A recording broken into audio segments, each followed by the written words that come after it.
Welcome to Penrose Learning, where we make understanding easy. In this video, I will explain how to duplicate a UEFN map.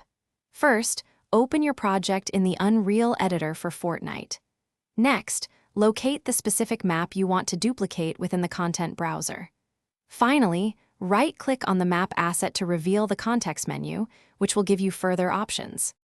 After right-clicking, you will see several options appear.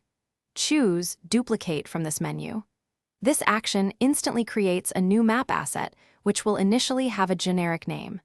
This newly generated map is an identical copy of your original, containing all its elements and settings, ready for your next steps.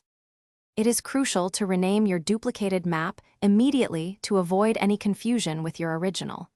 Choose a unique and descriptive name that clearly identifies it. After typing the new name, press Enter to confirm.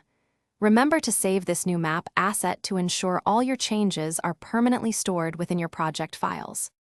To confirm your duplication was successful, double-click the newly named map asset in the content browser. This will open it directly in the editor. Take a moment to verify that all the original elements and settings are correctly present. You now have a completely independent copy, ready for any modifications or experiments you wish to perform. Thanks for watching. If this was helpful, leave a like and consider subscribing. See you next time.